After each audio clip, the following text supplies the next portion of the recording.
सावन का मौसम, बाहों की गर्मी। असां अहिड़ो शाइर मिलाइण वारा आहियूं जेको अखियुनि खां नाबीना ऐं शौक़ु उन जो तमामु निरालो हुयो ऐं उन तमामु घणो शौक़ सां उहा शाइरी लिखी ऐं उहा शाइरी पढ़ी। दोस्तो, शौक़ु कंहिंजो बि मोहताज न हूंदो आहे। तालीम तव्हां वटि हुजे, हुनर तव्हां वटि हुजे या न हुजे, कंहिं बि कम में जे अगरि दिलि लॻाए तव्हां कमु कयो था त तव्हांखे कामयाबु थियण मां केरु ई कोन थो रोके सघे। दोस्तो, अॼोकी वीडियो में ॻाल्हि कंदासीं तालिब कमराणी जे बारे में, जेको छिन्नी शहर जो रहाकू आहे, जेको काछे में जेको आहे सो इहो शहर अचे थो।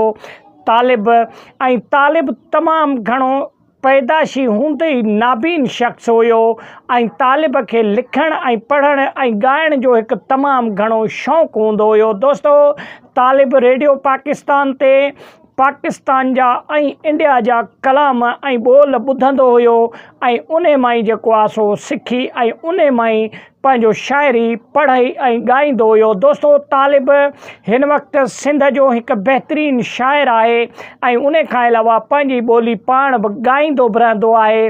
हालांकि अखियुनि खां नाबीन ऐं उन खां अलावा अणपढ़ियो शख़्स कीअं शाइरी लिखी ऐं कीअं शाइरी पढ़ी सघंदो, इहो तव्हां बि तसवुरु नथा करे सघो। दोस्तो, इन जे करे मां चवंदो आहियां, जे अगरि तव्हांखे कंहिं बि कम सां लगन आहे, जे अगरि तव्हांजी दिलि मुतमइन आहे कंहिं बि कम सां, पोइ तव्हांखे कामयाबु करण खां केरु ई नथो रोके सघे। दोस्तो, जलाल चांडियो बि हिकु अणपढ़ियल शख़्स हुयो, लेकिन सिंध जो हिकु बहितरीनु ऐं पाए जो फ़नकार थी ॾसियो सिंध वासियुनि खे ऐं उनखे शौक़ु एॾो हुयो पढ़ण में ऐं ॻाइण में। तो सिंध असुल खां वठी तहज़ीब ऐं जेको आहे सो हिकु बहितरीनु मिटी रही आहे, जंहिंमां हज़ारे अहिड़ा फ़नकार, अहिड़ा अदीब, अहिड़ा शाइर हिन मिटीअ मां जनमु वरितो जेको सॼी दुनिया में पॉपुलर थिया ऐं सॼी दुनिया में उन्हनि जा गीत लिखियल माण्हुनि ॻाया, उन्हनि अदीबनि जा ऐं उन्हनि शाइरनि जा। दोस्तो, हे तालिब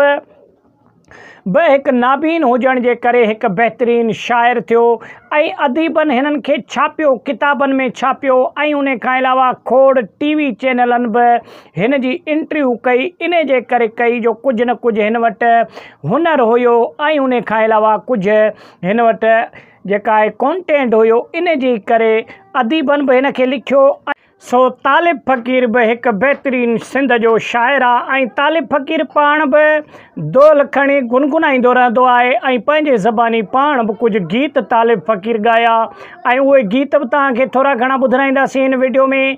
दोस्तो, सिंध असांजी समूरी सोन आहे ऐं सिंध में असांजे में एॾो कॉन्टेंट आहे ऐं एॾो शहूर आहे माण्हुनि में जेको तव्हां सोचे ऐं तसवुरु बि नथा करे सघो। दोस्तो, वॾी महिरबानी, अहिड़ा पुराणा शाइर ऐं सिंध जा बहितरीनु अदीबनि जा वीडियो असां पंहिंजे चैनल ते आणींदा रहंदा आहियूं। वीडियो किथां सुठो लॻे लाइक ऐं शेयर कयो, चैनल खे